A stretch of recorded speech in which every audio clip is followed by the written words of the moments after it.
Hi and welcome to Time Tunnel TV. This week we've had some technical issues to deal with, but it looks like you're going to be stuck with us, so we'll make up for it because we've got the man himself here single-handedly saving the thrift shops from recession this year. He's the one, the only, Macklemore.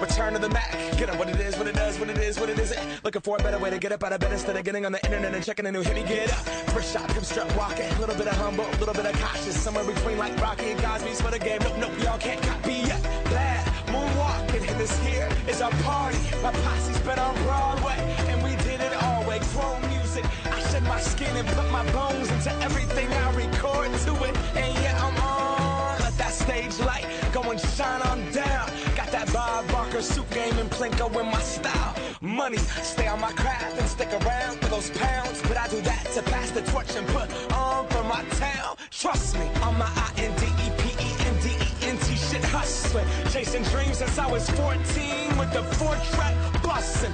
Halfway across that city with the back crush shit. Labels out here, now they can't tell me nothing. We give that to the people, spread it across the country. Labels out here, now they can't tell me nothing.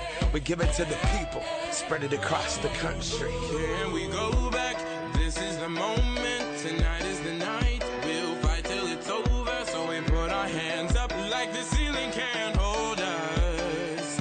Like the ceiling can't hold us. Here we go back, this is the moment, tonight is the night. We'll fight till it's over, so we put our hands up like the ceiling can't hold us. Like the ceiling can't hold us. Now, can I kick it? Thank you, yeah, I'm so damn grateful. I grew up really wanna go fronts, but that's what you get when Wu-Tang raised you. Y'all can't stop me, go hard like I got an 808 in my heartbeat. And I'm eating at the beat like it gave a little speed to a great white shark on Shark Week. Raw, time to go off, gone, deuces goodbye. I got a world to see, and my girl, she wanna see Rome. Caesar make you a believer, nah, I never ever did it for a throne. That validation comes from giving it back to the people. Now, sing this song and it goes like, raise those hands, this is our party. We came here to live life like nobody was watching. I got my city right behind me. If I fall, they got me. Learn from that failure, gain humility, and then we keep marching. Can we go back? This is the moment. Tonight is the night. We'll fight till it's over. So we put our hands up like the ceiling can't hold us. Like the ceiling can't hold us. Go back. This is the moment. Tonight is the night. We'll fight till it's over. So we put our hands up like the ceiling can't hold us. Like the ceiling can't hold us.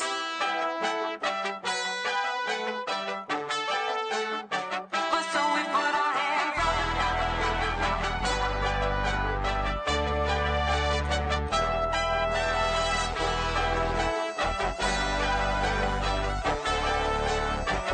So we put our hands up.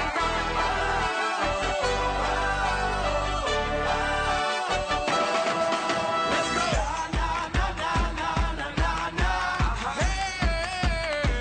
And all my people say,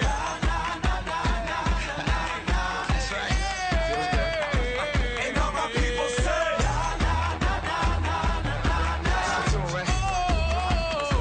and all my people say,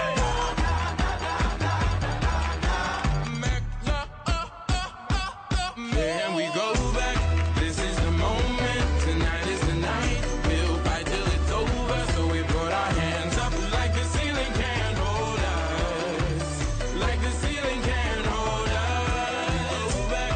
This is the moment. Tonight is the night. We'll fight till it's over. So we put our hands up like the ceiling can't hold us. Like the ceiling can't hold us.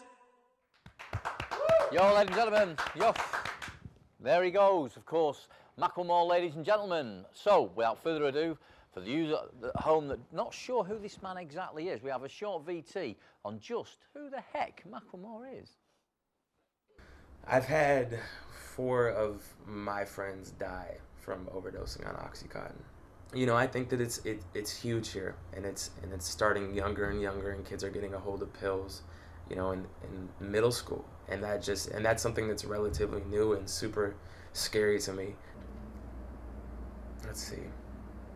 Well, it started out with just a loop of the music, Red Hot Chili Peppers, and I didn't really know where I wanted to take the song. I didn't have a preconceived notion like this is going to be a song about drugs, this is going to be, you know, a song about my experience. It just kind of came. And it was one of those like rare moments in songwriting when the song just writes itself. I just started kind of writing this a narrative of an experience. I've had a lot of friends that have struggled with drugs and alcohol, struggled with drug addiction, along with myself. And part of the story is kind of a narrative, a glimpse into somebody else's life, and part of it is my own experience. So by the time that you're getting into the second verse, I'm talking about my own struggles, my own ups and downs with drugs and alcohol that inevitably left me at a rock bottom and a place where I needed to get sober. Cough syrup was a really popular drug. It was, and it still is, but it was a drug that was glorified by tons of different rappers, but in particular, like my favorite rapper being Lil Wayne, somebody that was kind of a pro cough syrup type of rapper and rapped about it all the time. Every time that you saw him, he had a cup in his hand. And before I got sober, actually, like I really wanted to try cough syrup. And I'm a grown man at this point. I'm 25 years old at this point. And watching another rapper, another man, sip this cough syrup, I was like, wow, like he raps great. I want to do that. And by the time I got clean and kind of like had time to reflect, you know, months later, I was just like, this is crazy how much of an impact and how much another person's influence had on me as a grown adult. Just imagine like the impact that he's having on kids and the weight that his words hold with people that are like 10 years younger than I was even, you know, that are really trying to figure out who they are and search for their identity, trying to identify with something bigger than themselves. Be tight though, they can make a little regular, not no alcohol, drink a beverage, a very sweet beverage called cough syrup. The kind of secret is out of the bag that these drugs are extremely addictive, and they're also like get you really high. To get to like a greater like umbrella of a theme, I think that prescription medication is abused in our culture in general. I think that it's this kind of easy way to mask our problems and not really deal with what's going on, you know, on a medical level, on a psychological level, whatever it is. But I do think that if you are using pills and you need it for a certain amount of time, use it for the duration of that, and then dispose of the pills. That, you know, kind of cancels out whether that's young kids getting a hold of the pills, whether that's, you know, teenagers or, you know, people in their 20s or however old, other people that aren't prescribed that medication getting a hold of it. It eliminates that problem. You can tend to go a little too far with some of these things. They have very strong addictive qualities, pills and syrups and whatnot. So, Is it changing the music? I can only speak for myself personally. You know what I'm saying? We had been toning down the content of certain things in the music lately. My new album, of course, probably won't have any references to cough syrup in it, but it's a little bit more than the music. I think it's going to start affecting the personal lives of a lot of artists and people.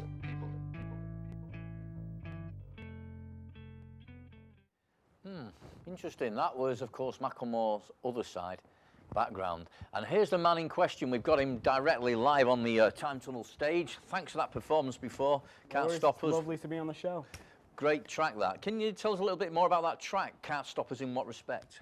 Well, basically, it's from my new album, The Heist. And it's just promoting my album, really. Like, just saying, we can't stop, we're still young. We want to go out there and just show everyone what we've got.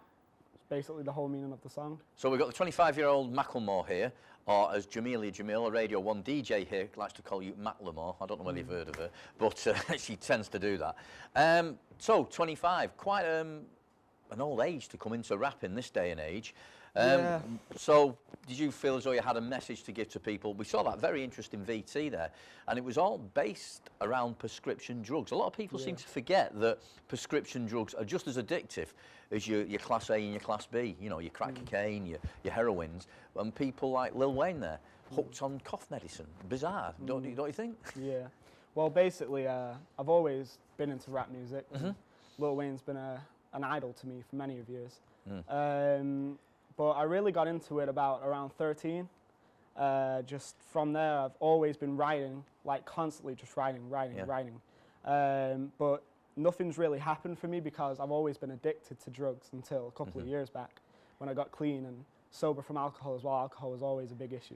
I mean, obviously, when you first got into rap as such and writing your lyrics, Eminem was the big cheese, wasn't he? 2000, Yeah, I love 2001. Eminem, it's Marshall great. Mathers, the LP, Yeah. of course, various other tracks he's brought out, and of course he took the white rap by storm. Yeah, and of no one's course. really challenged him, I would say, up until yourself. It's taken 12 years for someone to perhaps be on the same level as Eminem. Are you being regarded as big as that now? I'd like to say I'm pretty big, yeah, but I wouldn't like to compete with someone with as much quality as Eminem because he's a great rapper, always has been. He's been around for years now. I listened to his tracks a couple of years back from Marshall Mathers LP, the first one, and I loved it. It was a great album. Yeah, he's an inspirational guy, and I don't see myself competing with him, really. No, but if we can take the rap roots back even further, as we know, Eminem, he was actually inspired greatly by Dr. Dre, of course, Yeah. NWA. No whites allowed, niggas with attitude, choose whichever one you want to use as your weapon there. Yeah. I mean, those guys were actually influenced by way back 1980, sorry, the Sugar Hill Gang and Rapper's Delight. That's where rap came over to these shores, and I think rap sort of was invented in 1979, probably around the time just before you were born, actually. Yeah. So you've grown up with it, haven't you? Yeah. Always been listening to it. I've always had a rough upbringing. Like I say, I got into drugs and alcohol at an early age. I'm not afraid to say it because I'm sober now and I'm really happy for myself. And I think I've come a long way in life and with the rap industry. Do you think you've got to have some sort of rough childhood, as it were? I mean, we've got Eminem going on about his mother Kim and how she wanted to give him away as a child. We've got ODB from Wu-Tang Clan. He was somebody else that was dragged up. Dr. Dre and so on and so forth. Do you feel as though you've got to have this really sort of anarchic, hard childhood to understand? And we don't get posh rappers, do we, talking about, oh, you know, silver spoon in the mouth and all. You don't really get a posh rapper, do you, as such, that's had a wonderful upbringing, that knows where his next penny's coming from. He never has to worry. I mean, why do you think it is that people who have got their backs against the wall can come up with such positive sort of messages? I think it's because we've been there and we've done it, and mostly we're not proud of it. And instead of just getting down on life, we try and make life better by rapping about it. And rap's a form of getting our anger out about things that have happened to us in the past or might be happening in the, like, here and the now.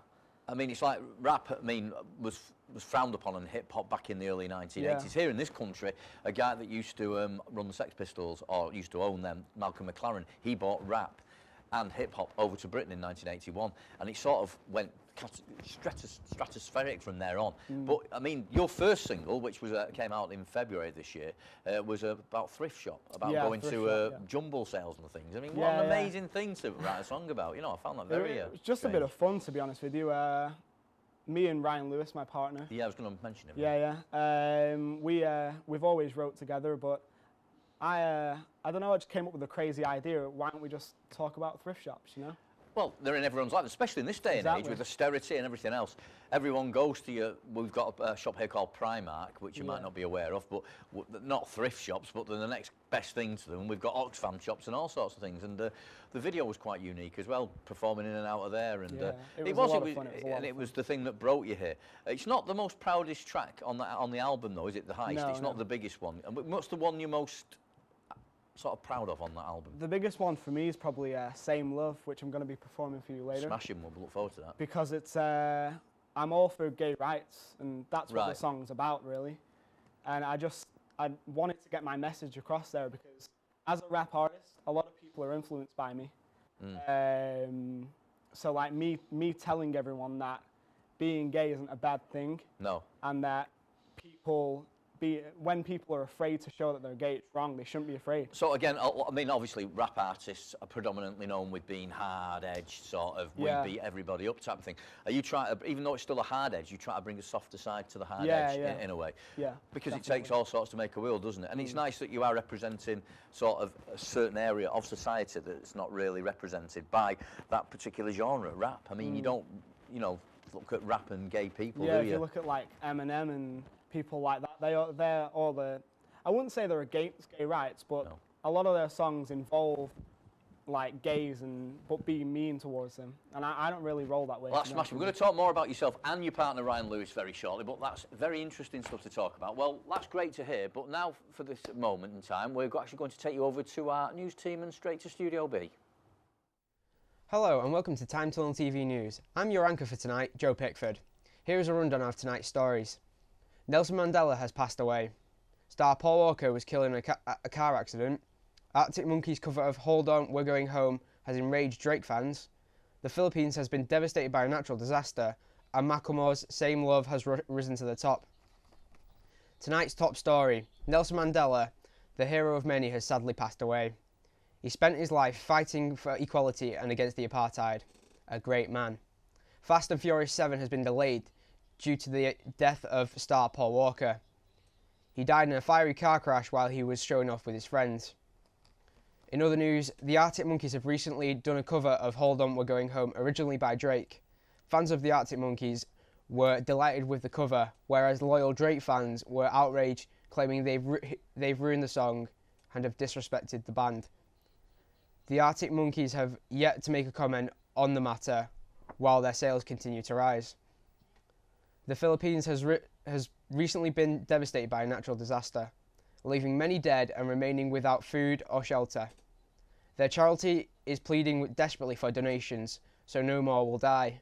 If anybody would like to help, their number and email will be available after the show. And finally, Macklemore's new song, Same Love, has recently risen to #1 in the charts, a great achievement for a talented rapper. Macklemore's sales have continued to rise. That's all for me today. Thank you for watching. Thanks very much for that, Joe. We're going to have to go on for a little short break now, but we'll be right back with our esteemed guest, Macklemore.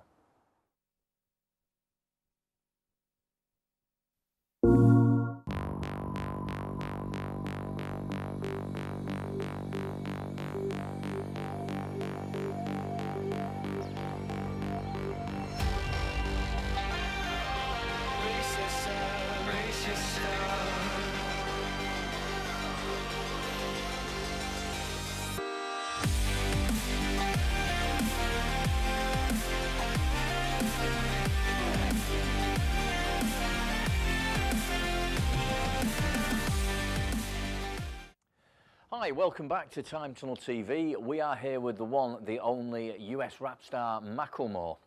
Okay, welcome back, Mr. Macklemore. And I touched on it briefly just before we went into the break and the news. Your partner, Ryan Lewis, what part does he play in the album and a part of your life? What is he exactly? He's my best friend for starts. He was always there coming through rehab and getting clean. He was always with me and always helping me out, and he's always been a big inspiration to me because he's just such a great guy. And if he was on, I wish he was on here right now. He couldn't make it over, unfortunately.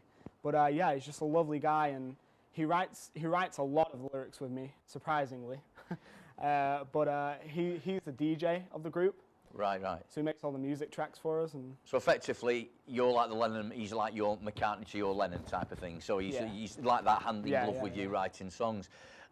Going back to, obviously, something negative here, but prescription drugs as such, was alcohol your weapon of choice, or was it any specific type of sort of prescription drug, whether it be painkillers, or what was it? For me, it was just painkillers to start off with, and a lot of alcohol. I was always on that alcohol, just feeling down with myself all the time, like never really had a reason to fight.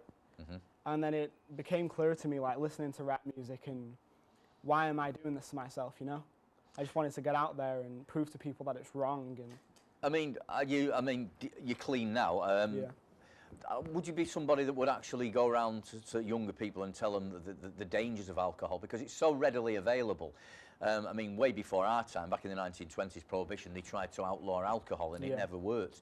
Again, do you think it's, rather than outlawing something, it's good just to know the facts and where to go if you do get hooked on it, and maybe even through music is a good way of reaching to younger people? I mean, obviously, you don't want to be just known as a rapper that sort of entices young teenagers. You want to be across the board. You want maybe people of my age to embrace it and say, hey, you know, that guy's got a great message, and it's such a positive message as well. I mean, is there anybody else you'd like to work with that you've not worked with yet so far on your next album? To be honest with you, I don't really work with well-known people because I don't feel it's right for me. Because obviously I've come a long way with my albums, and I love the music industry, but I always look for the underdogs, you know? Try and make a name for them, like Mary Lambert. She performs Same Love with me. Yeah. She's a great woman, lovely voice.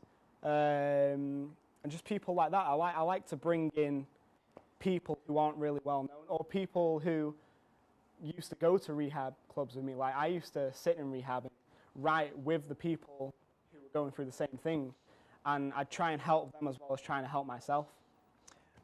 As I mentioned before, I mean, the greatest taboo is actually having a gay rap artist. I mean, it was way back in the 70s that a guy called Sylvester, in the disco scene, he brought gay people to a prominence through disco music, and that was always linked to that.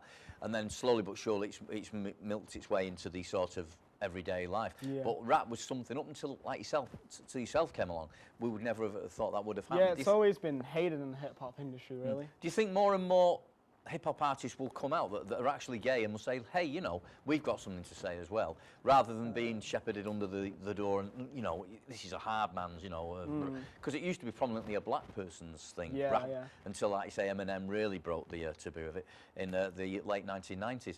I mean, would you fancy going into any other musical genre? Could we see Macklemore doing a country song or a folk song or something? Is there any chance of that ever happening? Well, my oldest album, I did a few country inspired songs, like the Penis song, which is a classic of mine. I don't know that one. Yeah, it's a good one, and it's very country based, really. But I can't really see myself actually performing country or any other genre, really. It's all rap for me because that is what's helped me through my life. I mean, do you feel as though you can take stardom in its stride a little more so because you're 25? I mean, if we look at some of the pop stars from America especially, you look at the likes of Britney Spears, who came through the Mickey Mouse Club. She became worldwide phenomenon at 17, and then she went through all these crazy weird things in her 20s, and the same's happening to Miley Cyrus at the moment as Hannah Montana, Girl Next Door. She gets to 19, 20, changes her image, goes into this sexual thing. Do you think you would probably take things more on the stride because you're a little bit older, you're a little bit more grounded? You know, you've gone through that sort of puberty area where you've been growing up and trying to try out different things, and now you feel, I'm 25, I'm happy in my own skin, this is the way it is, and you don't have to do things for sort of shock value. You're doing things straight from the heart, whereas a lot of artists today don't do that. Do you feel as though that's what you're doing? Yeah, I'm definitely comfy with what I do. I can't really see myself changing yet anyway. I might change my mind in 5 years or 6 years, but at the minute I'm really happy with what I'm doing, and I just love what I do. So again, there's nobody else you'd like to rap with. Is there anybody dead or alive you'd like to rap with? I know ODB was a very big inspiration there from Wu-Tang Clan. I mean, he died I think he died through drugs as well. I mean, what do you think about these other artists, such as your 50 Cent, that were involved with the gangster rap? You know, we're going right back to Biggie Smalls in '95 and Tupac and so on and so forth. Did you take anything from their work and to put into your own? I always listen to them. Like I say, a big fan of rap.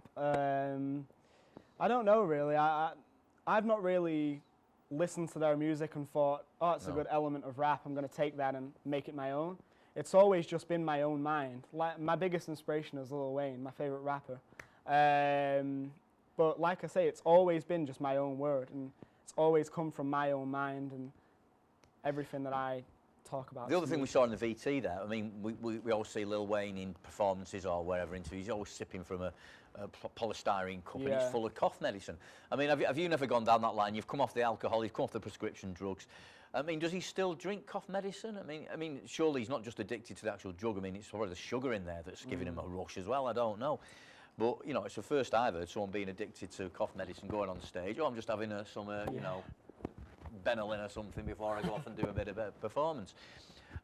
Excuse me. Do you think it's easier once you've got past a few years of being clean? Do you think you can stay clean for the rest of your life, or do you feel as though that if some major catastrophe happens to you, maybe, you know, personal or to a friend, do you feel as though you would use that as a crutch, or do you feel as though you've gone beyond that now? You think, I've come through the other side, I'll handle things differently than I did when I was, say, 18 or 19? Yeah, I think I've definitely gone past that stage completely, and I think I'm going to be clean for my whole life now. But it's always hard. It's going to be hard for the rest of my life because it is a big addiction, and it's really hard to get through. Well, as the alcoholics say, you take every day as it comes, and today I've not had a drink. Or today I've not had drugs or prescription drugs or whatever the case may be. Yeah, exactly. Are you coming over to the UK to do any performances, you and Ryan? Yeah, we've got a tour coming up this summer. Really looking forward to it. We'll be in Manchester, London, Liverpool, Cardiff, loads of places. Have you been approached to do the Glastonbury thing in August? I mean, that's a biggie. Yeah, we'll definitely be doing that. I mean, we have had Jay-Z, he was the headliner there a couple of years ago, so again, and he's still rapping on into his 40s. Anyway, Macklemore, all the best to you and to Ryan Lewis. Hopefully we'll see you on these shores very, very soon. Once again, my esteemed guest, Macklemore. Anyway, that's all we have time for today on the show, but we will be back next time for some more hijinks on the Time Stream. Until then, we'll leave you with the excellent, superlative Macklemore.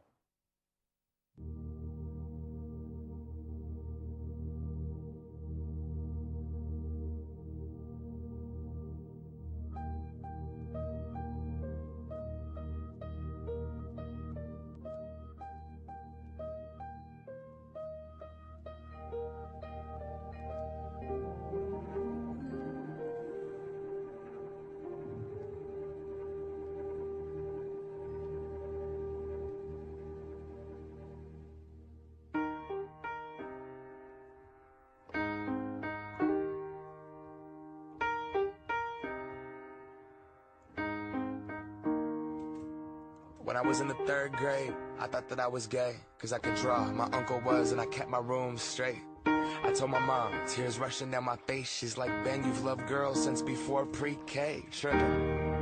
Yeah, I guess she had a point, didn't she? Bunch of stereotypes all in my head. I remember doing the math, like, yeah, I'm good at Little League. A preconceived idea of what it all meant. But those that like the same sex had the characteristics. The right-wing conservatives think it's a decision, and you can be cured with some treatment and religion. Man-made rewiring of a predisposition, playing God. Oh nah, here we go. America the brave still fears what we don't know. And God loves all his children. It's somehow forgotten, but we paraphrase a book written 3,500 years ago. I don't know. And I can't change, even if I tried, even if I wanted to. And I can't change, even if I tried, even if I wanted to. My love, she keeps me warm. She keeps me warm. She keeps me warm. She keeps me warm. If I was gay, I would think hip-hop hates me. Have you read the YouTube comments lately? Man, that's gay. Gets dropped on the daily. We become so numb to what we're saying. A culture founded from oppression. Yeah, we don't have acceptance for 'em. Call each other faggots behind the keys of a message board. A word rooted in hate, yet our genre still ignores it. Gay is synonymous with the lesser. It's the same hate that's caused wars from religion, gender to skin color, the complexion of your pigment. The same fight that led people to walkouts and sit-ins. It's human rights for everybody. There is no difference. Live on and be yourself. When I was at church, they taught me something else. If you preach hate at the service, those words aren't anointed. That holy water that you soak in has been poisoned when everyone else is more comfortable remaining voiceless rather than fighting for humans that have had their rights stolen. I might not be the same, but that's not important. No freedom till we're equal. Damn right I support it.